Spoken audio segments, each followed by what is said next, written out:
Umaaray na naman po si Sara Duterte, ang kampo ni Sara Duterte sa fake news na ito kuno ng isang media company. Fake news daw ito.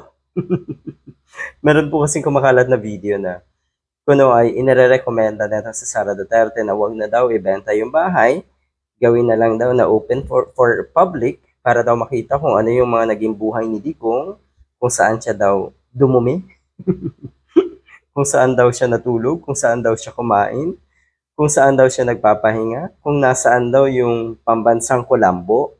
Yon, ganun ang gusto niya, maging open to public yung bahay ni Digong. Kahit sino, maiintindihan.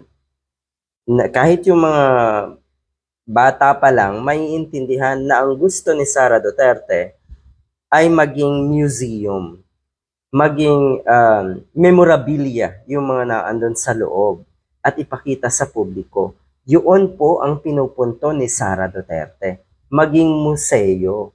Pero huwag kayong mag-alala, ang pupunta lang dyan ay yung mga, talagang mga hardcore na DDS, yung tipong matagal nang ginagago, matagal nang winawalang hiya ng mga Duterte, pero tuwang-tuwa pa rin. Sino ba naman kasi magkaka-interes sa kaplastika na bahay na yan? Sino ba naman kasi ang magkaka-interes kung ikaw ay matino sa kung paano namuhay ang isang Digong? Kasi open book naman eh. Alam natin, aminadong kriminal at marami pang iba.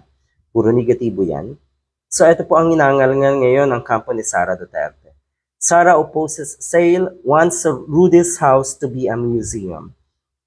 Ulitin ko lang, yun po ang pinupunto netong si Sara Duterte na gustong gawing museum ang bahay ni Digong. Ang mga tao po na nagkakaroon lang ng museum ay yung nagkaroon ng great impact, positibong impact sa buhay ng mga kababayan natin. Yun. Pero si Digong, talaga ba na ikaw, kung ikaw ay nasa katinoan, nasa tamang pag-iisip, bibisitahin mo yung bahay niya bilang kuno ay isang museum at magiging interesado ka? I doubt.